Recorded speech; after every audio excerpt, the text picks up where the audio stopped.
We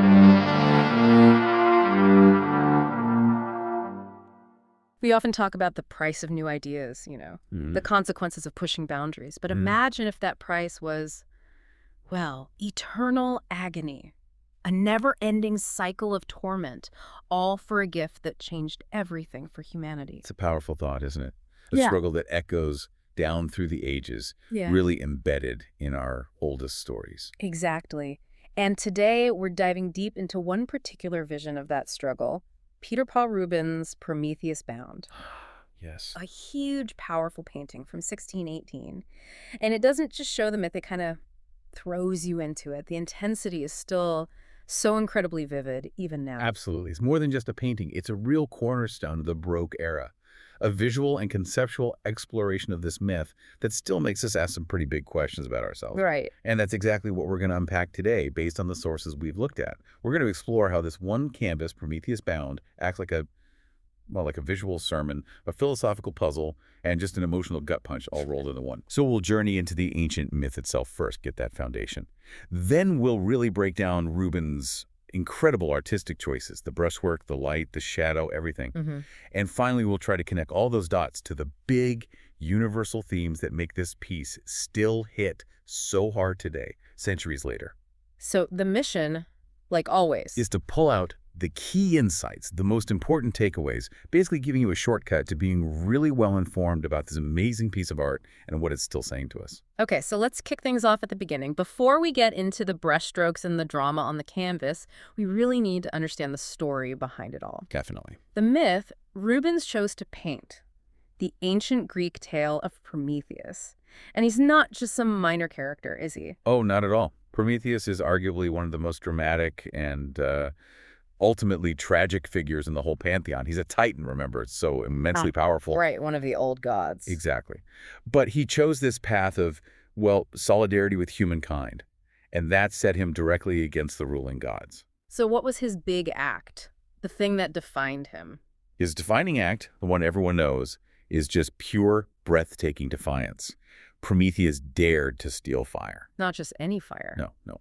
The sacred fire of the gods themselves, snatched right from Mount Olympus, their home base, and he gave it to humans, to us. Wow. And you have to understand, this wasn't just like petty theft. It was a massive rebellion against the divine order, a direct challenge to Zeus's absolute power. A real poke in the eye to the king of the gods. Absolutely. But in doing that, he gave humanity the spark, the key ingredient, really, for civilization to even begin. Fire. It seems so basic, but Now think about it. It means warmth, cooked food, the ability to make tools, metalworking. light against the dark. Exactly. Light, protection, technology. It's the foundation for knowledge, for innovation, for pretty much all human progress that followed. Yeah. He basically kickstarted everything. But there was a price. A huge price. Oh, yes. For that one act, for daring to lift humanity up, Zeus inflicted a punishment that is just terrifying, Yeah. both in its cruelty and its sheer endlessness. So what happened? The myth tells us Prometheus was chained to a rock, somewhere remote and desolate in the Caucasus Mountains. Just left there. Not just left, every single day, an eagle, some versions say a vulture, but usually an eagle would fly down. Oh, I know this part. It's grim. It's incredibly grim. The eagle would tear out his liver and eat it. Ah. But here's the truly horrific part, the part that makes it eternal torment. Prometheus was immortal, a titan. So his liver just grew back. Exactly. It regenerated completely overnight, only for the eagle to come back the next day and do it all over again. Every day. Forever. Forever. A perpetual cycle of agony and recovery. Just unbearable suffering, endlessly repeated. A pretty clear message from Zeus. No kidding. So the symbolism there seems pretty straightforward, at least initially. Right. On the surface, it's chillingly clear. It's the brutal cost of empowering humanity, giving us the tools for progress and independence. To the price of knowledge. Exactly. It symbolizes the huge ongoing cost tied to our own hunger for knowledge, our drive for freedom, our desire to control our own destiny, even apart from the gods. It sets up this fundamental conflict. Precisely. What's fascinating is how the myth itself, long before Rubens even touches it, establishes that core tension. The struggle between, absolute divine power and the human will, the human spirit, Even a suffering spirit. especially a suffering one. Yeah. It's that clash, that fundamental story of sacrifice and consequence that Rubens is going to tap into so powerfully. Okay, so we have this incredibly dramatic, agonizing myth. Defiance, eternal punishment. The stakes couldn't be higher. Right. But how does an artist take that story and put it onto a flat canvas? And not just tell the story, but make you feel it hundreds of years later. That's where Rubens comes in. This is where his genius really takes flight. His Prometheus Bound, finished in 1618. It's not just another painting of a myth, it's a defining work of the Baroque period. What makes it so Baroque? What are we looking for? Well, when you stand in front of it or even look at a good reproduction, the Baroque hallmarks just leap out at you. There's this incredible dramatic intensity. That's not subtle. Not at all. There's deep emotion plunging right into the suffering, the defiance. And there's this powerful sense of movement, of energy. Even though it's a static image, it feels alive, almost vibrating. Rubens, with this piece, he perfectly captures the whole feeling of 17th century Europe.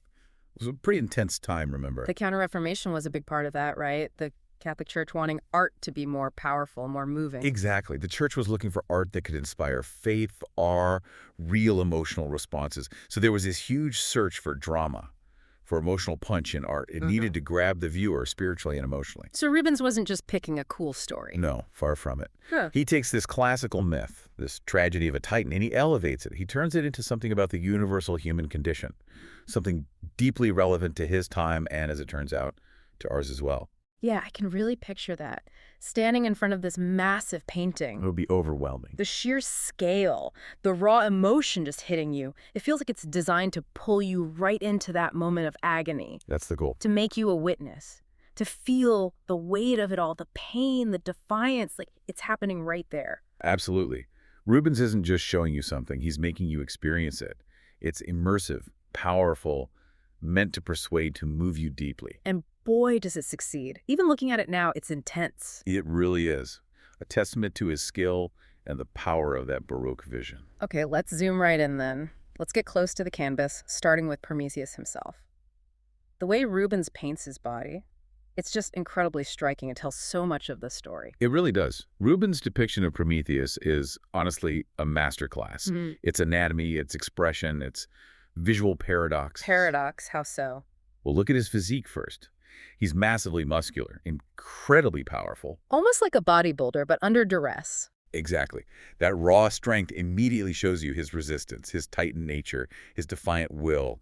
Rubens makes sure you see the power. But then you look at his face. And that's the contrast, the agony. That powerful body is contorted, strained, and his face. It's etched with sheer torment. It's not just discomfort. It's the brutal reality of the punishment. Deep physical and spiritual suffering. Can we look closer at the expression? It seems complex. Oh, it absolutely is. It's this almost unbearable mix of physical pain. You see the muscles straining, the grimace, and this profound spiritual anguish. But there's something else, too. What's that? Look at the slight upward tilt of his head, his gaze. It's subtle, but it's there. Towards the sky. Or away from the eagle. Maybe both. It suggests defiance, right? Yeah. A refusal to be completely broken by the gods. Okay. But maybe also a kind of stoic, resigned acceptance of his fate. So resistance and acceptance at the same time. That's the visual duality, the tension. It perfectly captures that human struggle, grappling with destiny, enduring immense suffering, but still pushing back somehow.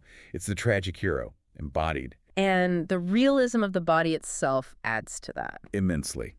Rubens' anatomical knowledge was just phenomenal. Yeah. This isn't some idealized figure. It's a body under extreme stress. You can almost see the veins. The bulging veins, the straining muscles, the texture of the skin.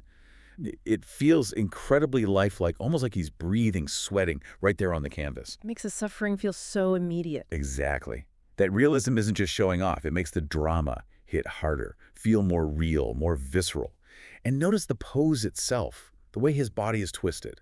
Yeah, it's not a relaxed pose, is it? It's contorted. That asymmetry, that sort of corkscrew motion. Yeah. It creates this feeling of continuous movement, continuous pain. It's not a frozen moment. It's an ongoing ordeal. His body is practically writhing. Okay, now, the eagle, the agent of torment. Yes, the instrument of Zeus's wrath. Rubens gives it such a dynamic, savage presence. It's right there on the right side, caught in the act, mid-attack. Those talons look sharp. Viciously sharp, open, ready to tear, and the beak, hard and predatory, aimed right at the liver, right at the source of his daily agony. It's not just a bird. Definitely not. It's the personification of that cruel punishment. Yeah. It exerts physical force, obviously, but also immense psychological pressure. You feel the relentless terror it represents. And the wings spread wide. The spread wings, that intense, focused gaze, it just cranks up the tension, makes the action feel so immediate, so violent, like it's swooping down right now, its fate descending. And finally, the chains. They seem important, too. Absolutely crucial. And again, they're more than just physical restraints holding him to the rock. What else do they represent? They carry huge symbolic weight. Yes, they show his literal imprisonment, but they also stand for a broader limitation, his loss of freedom, physically and spiritually. And the way they're painted. Dark, heavy. Exactly. Oh, yeah. Rubens uses these deep, somber colors, dark browns, blacks for the chains. It gives them a sense of coldness, oppression. They represent the spiritual slavery of his condition. They look incredibly solid, unbreakable. Unyielding. They anchor him visually and metaphysically. But even as they bind him, you still get the sense that his spirit is struggling against them. So they don't completely crush his will. No, they imply that the struggle continues. They're a constant, grim reminder of the price he paid, the eternal nature of his rebellion, and the power he defied. They are, in a way, the visual anchor of his fate. So we've got Prometheus, the eagle, the chains, the whole narrative laid out. But you mentioned earlier that Rubens amplifies this, pulls us in deeper. How does he do that visually, beyond just the figures? This is where his mastery of light and color really comes into play. It's how he controls the mood, the focus, the emotional impact. Okay, let's talk about light first. It seems very dramatic. Extremely dramatic. He uses what's called tenebrism, strong contrast between light and dark. Think of a spotlight on a dark stage. Right, highlighting certain things. Precisely. Rubens uses this high contrast light to pick out the most vital elements. The eagle's sharp talons, Prometheus's tormented flesh, maybe a glint on those dark chains. While the rest is in shadow. Deep, murky shadow. And this isn't just for realism. It shapes the whole emotional feel. This stark play of light and dark, especially where the eagle meets Prometheus's body, creates this incredible three-dimensional effect. Makes them pop out. Exactly. It pulls them out of the darkness, draws you right into the scene, almost uncomfortably close. It makes the dynamism intense, the tragedy feel immediate, visceral, like you're right there in that harsh light. Okay, and what about the colors he uses? The color palette is very deliberate, too. It's dominated by these rich earth tones, deep reds, somber browns. Not exactly cheerful. Far from it. That choice immediately reinforces the painting's heavy, dark, oppressive atmosphere. It sets the mood for eternal torment. Do specific colors have specific meanings here? You mentioned red. Yes, the blood red is incredibly significant. It obviously represents the physical suffering, the gore, but it's more than that. Like his life force. His vital life force, yes. His spirit, maybe. And metaphorically, you could even say it represents the fire he stole, that spark of life, knowledge, passion. So it's suffering, but also vitality, sacrifice. Wow. And the dark colors, the browns and blacks of the chains. They symbolize that cold, unyielding force. The chains, the rock, Zeus's decree, they represent enslavement, both physical and spiritual. The bleakness of his prison, the absence of light or hope in his punishment. So every color choice is loaded with meaning. Fundamentally, Rubens isn't just decorating. He's using color to deepen the emotional complexity, the themes of the story. Every hue is part of the narrative. And how he applies the paint, the brushstrokes themselves. Ah, yes, that's crucial too. His brushstrokes aren't tiny and hidden. They're vigorous, energetic, bold. You can see them. Oh yeah, you can almost feel the energy in those sweeping strokes defining Prometheus's muscles, or the aggressive texture of the eagle's feathers, or the cold gleam on the metal chains. So the way he paints mirrors the subject. Exactly. A powerful, almost violent application of paint that echoes the violence of the scene. And the textures he creates, the slick sweat, the sharp feathers, the taut skin, they enhance the realism, making it all feel so palpable. You can almost touch it. That's the effect. It's this combination, the dramatic light, the symbolic color, the energetic brushwork that brings the myth to life in such an agonizing, unforgettable way. Okay, so we've really taken the painting apart, the story, the style, Rubens' techniques with figures, light, color, even brushstrokes. But stepping back, Okay. what's the bigger picture? What does it all mean? Right. Beyond the myth, beyond the art history? What deep ideas is Rubens grappling with here? It feels like it's asking us something important. That's absolutely the core question, because Prometheus Bound is so much more than just a beautifully painted myth. It's a profound commentary on what it means to be human, themes that still resonate powerfully today. Where do we start unpacking those themes? Let's start with the fire again. You mentioned it's not actually shown in the painting, No, you don't see flames. but its essence is everywhere, isn't it? You feel it in the intensity of Prometheus's body, and those hot, blood-red colors we talked about. Mm-hmm. So the fire represents. It's multifaceted. It's knowledge, enlightenment, progress, the very basis of civilization. But it's also dangerous, maybe. A power that disrupts the established order. And Prometheus's punishment is the direct result of giving us that fire. Exactly. Rubens captures that conflict visually. The defiant posture, the agonizing consequences. The fire is present through the suffering it caused and the spirit that endures it. So Prometheus himself becomes a symbol for more than just this one mythic figure. He absolutely does. He becomes a symbol for the human condition. The painting is really an inquiry into our fundamental struggles. Like our struggle with fate or our desire for freedom. Both. He symbolizes humanity wrestling with destiny, our deep-seated yearning for freedom, and the suffering that often comes with reaching for those things, with defying limits. So it's about our ambition and its cost. Precisely. Rubens goes beyond the myth to show something universal. Our existential angst, our stubborn will to survive and push forward, our search for meaning even in suffering.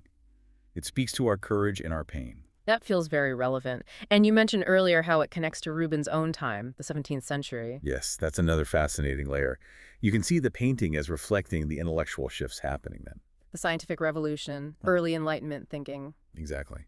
This was a time when human reason, observation, and challenging old authorities were really starting to take hold. Prometheus Bound feels like an artistic expression of that spirit. How so? Well, Prometheus, the bringer of forbidden knowledge, the one who dared to enlighten humanity despite the gods, he becomes a potent symbol for human intellect itself. Ah, like the scientific spirit challenging dogma. Precisely. He represents that burgeoning scientific drive, the dawn of a new age where human inquiry started to take center stage, often facing resistance or consequences. He's kind of a figurehead for intellectual courage. So Rubens is using this ancient myth to talk about very current 17th century ideas. He's absolutely engaging with the big philosophical debates of his day through this classical lens.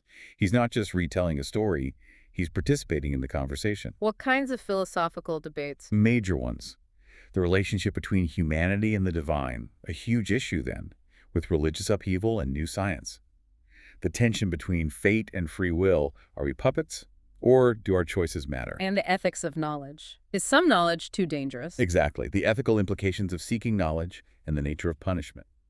Think back to Prometheus' head tilted upwards. That mix of defiance and resignation we talked about? Yes.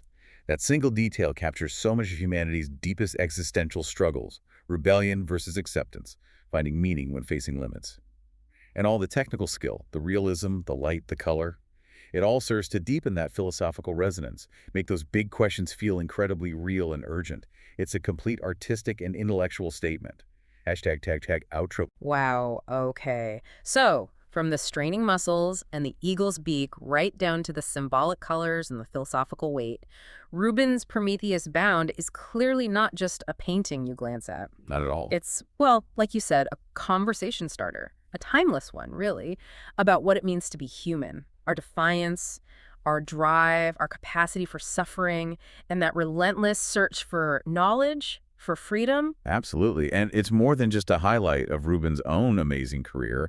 It's a genuine landmark in European art history. Its influence is huge. Because he took this old myth And transformed it. He made it a universal human story, one that makes you feel empathy for Prometheus, definitely, but also admiration for that unbreakable spirit, that willingness to endure something unimaginable for humanity's sake. It leaves you with a lot to think about. It certainly does. So maybe a final thought for everyone listening as they reflect on Prometheus and his eternal struggle. Consider this. What knowledge, what freedoms are we still striving for today? As societies, as individuals? Good question. And what are we willing to endure to get them? What's the cost? How does that struggle for progress, for autonomy, for enlightenment, how does that play out in our own time right now? Yeah. The deep dive continues long after you stop looking at the painting, doesn't it? It really does.